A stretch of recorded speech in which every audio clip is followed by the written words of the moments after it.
This is the story of how a seemingly ordinary funeral in a quiet village turned into a full-blown mystery, all thanks to a very observant dog named Duke.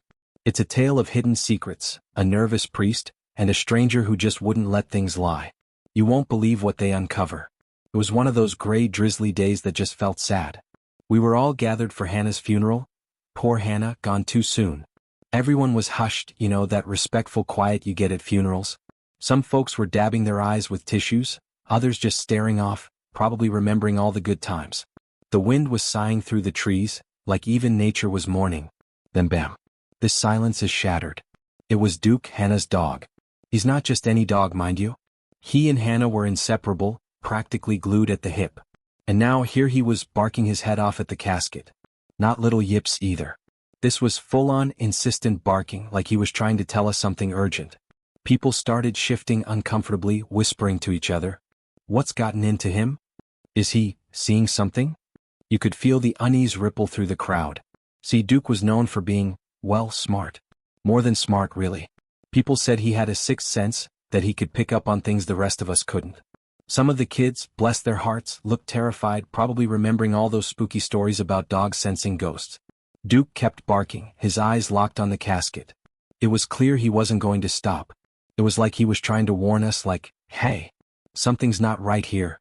Even the adults were starting to look spooked, but nobody wanted to be the one to say it out loud. He was staring at one particular spot on the casket, his whole body tense like he was ready to pounce. A few people tried to calm him down, gentle pats, good boy Duke, it's okay. But he wouldn't have it. He just kept barking, his gaze unwavering. The air got thick with curiosity. Everyone was thinking the same thing. What was Duke trying to tell us? Father Michael, who was standing up front by the casket, was starting to sweat. You could see him trying to keep it together, taking deep breaths, gesturing for everyone to calm down. But Duke wasn't buying it. He just kept barking. The priest tried a smile, but it was one of those shaky, nervous smiles that make you wonder if he knows something's up. He tried to talk to Duke. Come on boy, settle down. Everything's fine here. But Duke just barked louder as if to say, no, it's not fine. Father Michael cautiously reached out to pet him, but Duke pulled back, a low growl rumbling in his chest. He never took his eyes off the casket. The priest was wiping his forehead, looking around at the crowd. Everyone was staring at him, at Duke, at the casket. It's just a dog, he said with a nervous laugh, trying to get everyone to focus back on the service. But even he seemed off, like he knew something wasn't right. Does he know something we don't? An old woman, Mrs. Gable, whispered to her friend, her voice trembling a little. Others started to shiver, not from the cold but from something else. The kids were clinging to their parents, their eyes wide.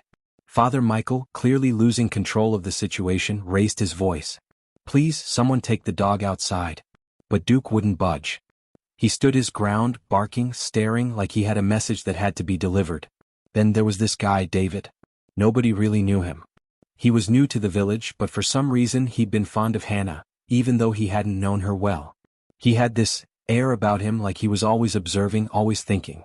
Solving puzzles was his thing, apparently. He saw Duke, saw the casket, and you could tell he knew something was wrong. He stood up, straightened his jacket, and walked towards Duke. Everyone's eyes were on him, wondering what this stranger was going to do. Hello, little friend, David murmured, crouching down beside Duke. What are you trying to show us? Duke stopped barking for a second, looking at David as if sizing him up. His eyes were intense, like he was pleading for help. David saw that look, and then he turned his gaze to the casket, following Duke's line of sight. You could almost see a chill run down his spine. People started whispering again, louder this time. Leave the dog alone, one man, Mr. Henderson, I think, shouted, trying to interrupt. But David shook his head. I think Duke is trying to tell us something, he said, his voice calm but firm. And maybe we should listen. He looked at the casket again and added, almost to himself, maybe we need to listen. Without another word, David got closer to Duke. Come on boy, he said softly. Show me what's bothering you. Duke wagged his tail just a little like he understood. He stopped barking and started sniffing the ground, taking slow, deliberate steps towards the casket. It was like he was leading David, guiding him to a secret that only he knew. As they got closer, the whispers grew into murmurs. People were remembering old stories, legends really about animals having a sixth sense, sensing danger or even spirits. Duke's behavior had everyone on edge, and David's suggestion that the dog was sensing something invisible made the atmosphere even heavier. Was Duke seeing something supernatural? Or was there something even more earthly and sinister going on? Father Michael was clearly panicking now. He realized things were spiraling. He took a deep breath, adjusted his cassock, and looked around sternly. He walked to the center of the church, hands raised, trying to get everyone's attention. "Please everyone calm down," he said, his voice trembling slightly despite his attempt at firmness. "We are here to pay our final respects to Hana, someone so dear to all of us." He gave David, who was still beside Duke, a pointed look. "It is inappropriate," he continued, his voice getting louder, "for anyone to come here and cause a commotion at such a delicate moment." Some people nodded in agreement, but others looked at the priest with suspicion. Why was he so nervous? Why was he so desperate to shut this down? Then he pointed directly at David. "What you are doing is a disrespect to Hana," he declared, his voice rising. "Leave that dog alone and stop distracting everyone with these foolishness." David, though clearly taken aback by the priest's outburst, didn't back down. Something about the priest's over-the-top reaction, his desperate need to control the situation, only made David more suspicious. Beside him, Duke let out a low growl as if he too didn't like the priest's tone. Realizing he was losing control, the priest practically begged. "Please everyone, do not allow Hana's memory to be tarnished by this behavior. Let us return to our original purpose, to pray for her soul and her eternal peace." But for many, peace felt a long way off. The priest's words sounded concerned, but the sweat beading on his forehead and the slight tremor in his hands told a different story. A heavy silence fell over the church. Everyone was waiting, holding their breath to see what David would do next. Seeing the priest's discomfort, his frantic efforts to shut down any questioning, David knew he had to ask the question that was on everyone's mind. He spoke clearly, his gaze fixed on Father Michael. "Father Michael," he asked, "how exactly did Hana die?" The church erupted. Murmurs exploded into outright chatter. People exchanged shocked glances. Father Michael's eyes widened, he was visibly shaken. He'd already told everyone that Hana had passed away peacefully in her sleep. But David's question, hanging in the air, created ripples of doubt. What do you mean, how did she die?" the priest stammered, his voice defensive. "I found her myself in her bed. She passed peacefully in her sleep." "She died in her sleep?" he repeated, almost as if trying to convince himself. David took a step forward, undeterred. "But why was Hana alone? And why were you the first to find her? Doesn't that seem a bit strange?" The murmurs grew louder, a mix of curiosity and unease spreading through the church. The children, wide-eyed, watched, not quite understanding what was happening, while some of the adults whispered amongst themselves, making the atmosphere even more tense. Father Michael's face turned red, anger barely masking his fear. He stamped his foot, silencing the room. "This is absurd," he exclaimed, his voice almost a shout. "You are causing an uproar during a sacred moment, disrespecting the memory of such a beloved woman." He pointed a trembling finger at David. "Leave here immediately. You and that dog." His voice held authority, but there was a clear nervousness in every word. "We will not tolerate another word from you in this place." David hesitated for a moment. But beside him, Duke let out a loud, defiant bark, as if challenging the priest and giving David the push he needed. It was as if the dismissal confirmed David's suspicions. He'd struck a nerve. The priest didn't want anyone digging deeper. He knew he had no choice. He slowly turned, took hold of Duke's collar, and with one last defiant look at the priest, began to walk towards the door. The murmurs swelled behind him, everyone perplexed by what had just transpired. Outside, David felt the weight of the community's curious and suspicious gazes, but he couldn't just leave it. There was something dark and hidden in the mystery of Hana's death, and a strong intuition told him he had to keep going. Duke seemed to share this feeling, wagging his tail with a determined energy, as if ready for whatever came next. "Come on, buddy," David whispered to the dog. "I think we have a lot to uncover." And with that, their investigation began, right there in the cemetery, among the whispering trees and ancient gravestones. The cold wind danced the leaves, creating a sound like whispered secrets. David looked around, increasingly certain that this place held something mysterious. Duke sniffed the ground restlessly, as if searching for something specific, guided by an almost supernatural intuition. He seemed to know exactly where to go. David decided the first step was to learn more about Hana's life. He headed to her house, a small stone cottage on the edge of the forest, surrounded by a garden that seemed forgotten. When he arrived, he found the door unlocked as if someone had left in a hurry, leaving behind more questions than answers. Stepping inside, David felt a chill. The place was dusty, but he noticed that some things seemed to have been moved recently. With Duke sniffing beside him, David began to explore, opening drawers, rummaging through papers. He found a small wooden box on an old table. Inside were letters and photographs, yellowed with age. As he read the letters, he realized Hana had kept many secrets. They mentioned secret meetings and conversations with people from outside the village. But it was one particular letter that made his heart race. Handwritten by Hana, it mentioned Father Michael, revealing that she had discovered very serious things about him. David looked at Duke, who seemed restless, as if sensing they were getting close to something important. Continuing his search, David found a small key taped to the back of one of the picture frames. "What does this open?" he murmured to himself. Duke let out a short bark as if encouraging him. Next to the key was a photograph, Hana standing beside Father Michael with the church in the background. But what caught David's eye was a detail at the bottom of the image, a small metal box, identical to the one Hana had described in her letters, mentioning that the priest hid money. "We're on the right track, Duke," David said, petting the dog. "If Hana was trying to tell us something about the priest, maybe this key is the answer." He felt a surge of determination. With the key in hand and Duke by his side, he knew the truth was closer than ever. He needed to find out what the priest was hiding, and for that he would have to search every corner of the village. He thinks that the priest might not be the great guy everyone believes that he is. With the key burning a hole in his pocket, David felt the mystery closing in. He and Duke headed back to the village center, ready to dig deeper. The town seemed peaceful enough, but David sensed something dark lurking beneath the surface. He needed to understand Hana's secrets and what she knew about Father Michael. His first stop was the town library, an old building crammed with dusty books and ancient documents. He started searching for anything that might connect Hana and Father Michael to something unusual. After a while, he found an old photo album of the town. Flipping through the pages, community events, religious festivals, he finally found a series of photos of Hana. One of them immediately jumped out at him. It was Hana standing next to Father Michael. But it was her expression that caught his attention. She looked uneasy, almost scared. What had Hana discovered? He muttered, mostly to himself. She didn't look happy. She looked worried. That's when he noticed a detail that he'd almost missed.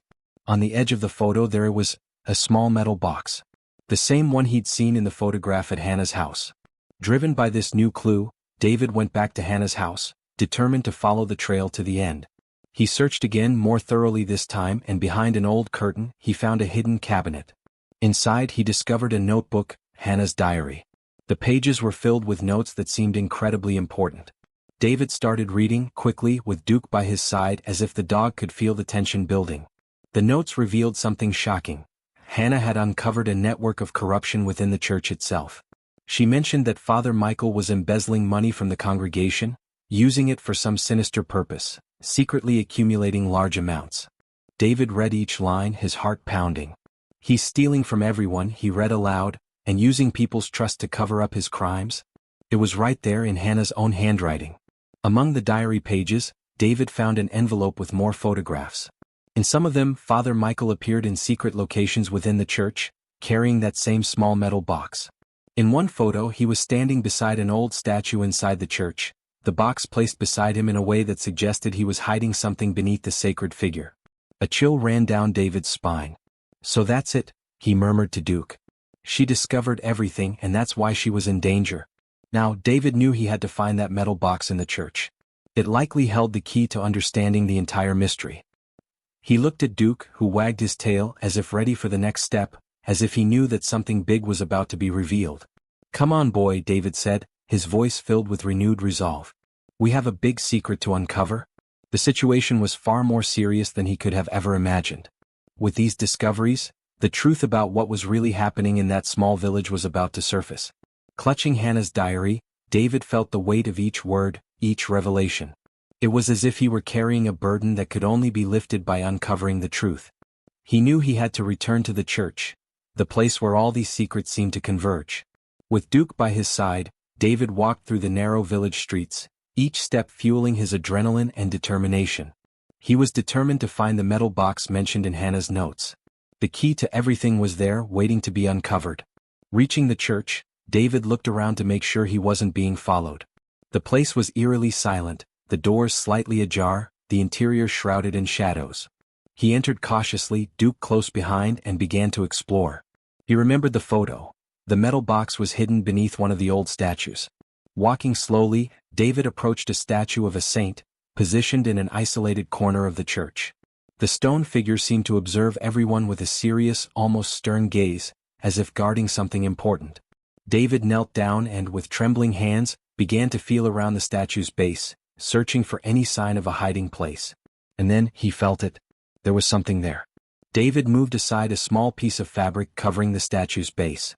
Hidden in the shadows, there it was, the metal box Hana had mentioned in her diary.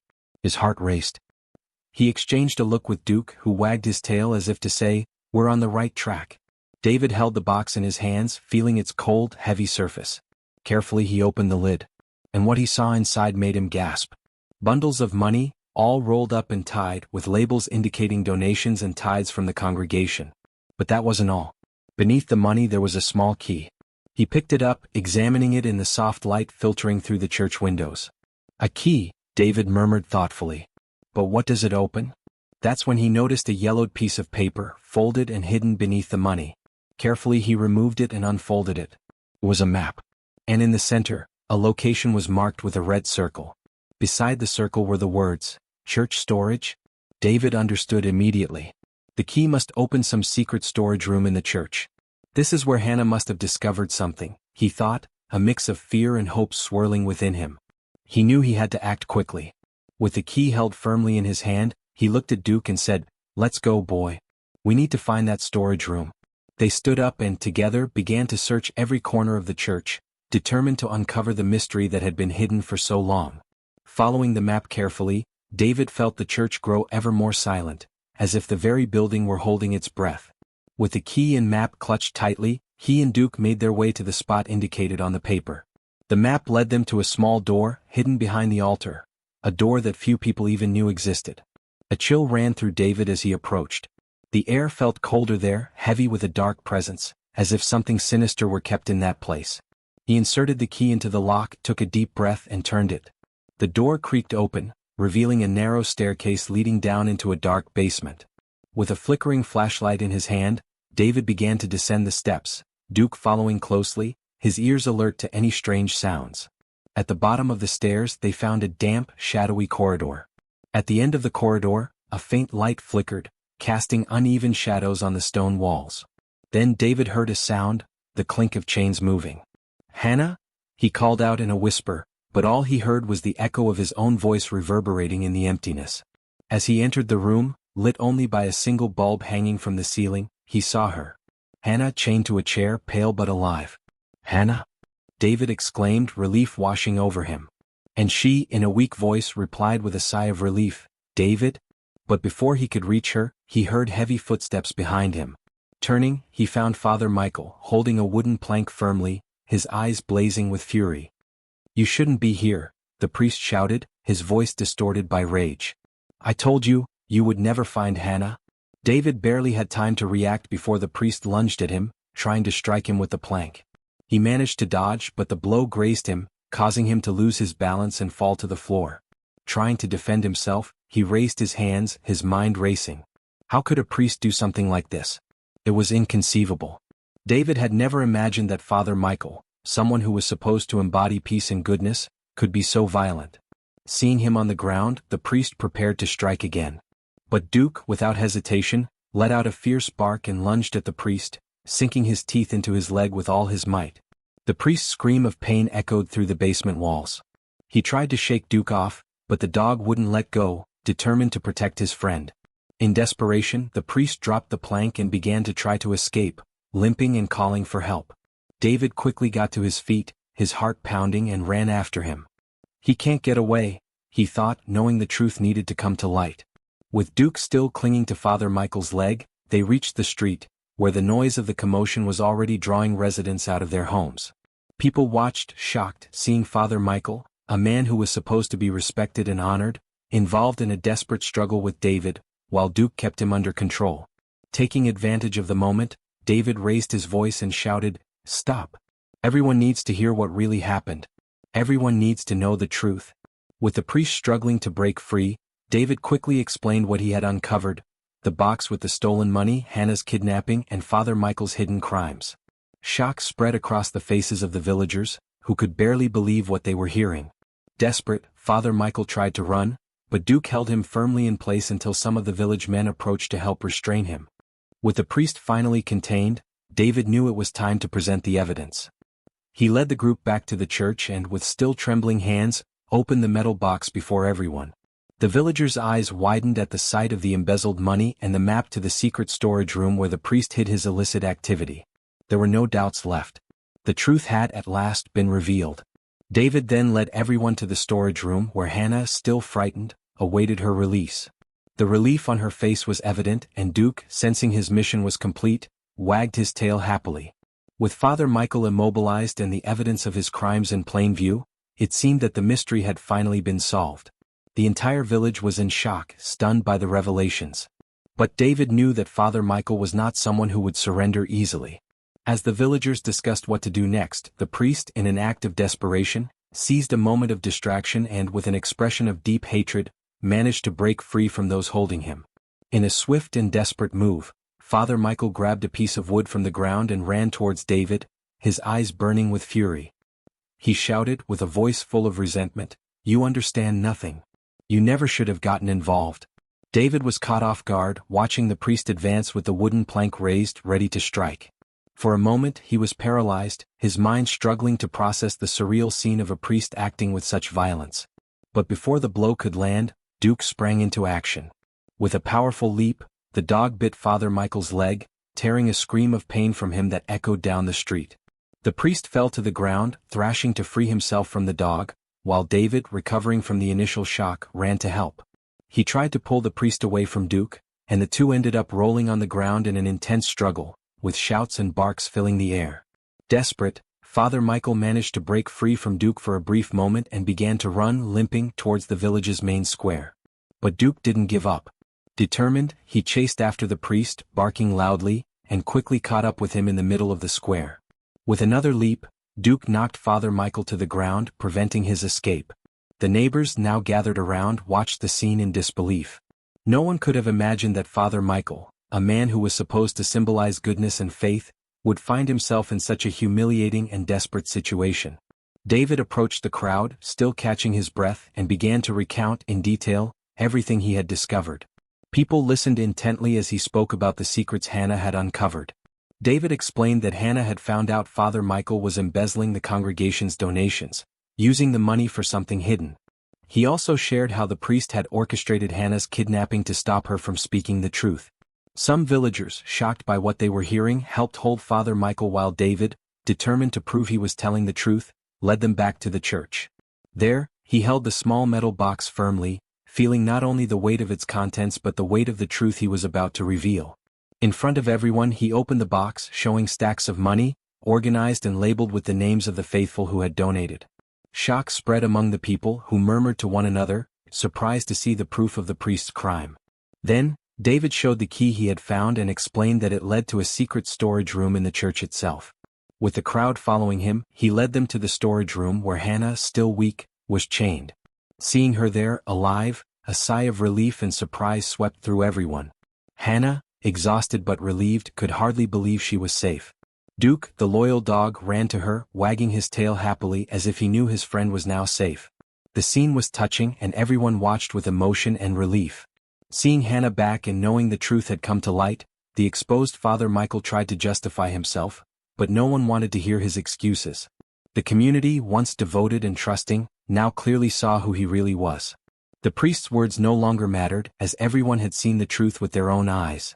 David and Duke had uncovered the dark side of someone they'd never have suspected. With the priest finally detained and the community aware of everything, the mystery was solved and justice was served. Hana, moved, thanked David and Duke for risking everything to save her and reveal the truth. Father Michael was taken away by the police, while the village, still in shock, began to rebuild itself on newfound foundations of transparency and trust. The residents, now aware of the dark secrets that had been hidden, united to transform the place into one of truth and honesty. David, who had risked so much to uncover the truth, decided to stay in the village. He chose to help Hana recover and became part of the community, finding a new purpose there. David's friendship and courage touched everyone, and he became an essential part of the place. Duke, the loyal companion, was celebrated as a true local hero. Children gathered around him, adults petted him, and the entire village recognized the dog's role in bringing the truth to light. United by sacrifice and bravery, the villagers found a new beginning, with a renewed spirit and a commitment to truth that would strengthen them in the future.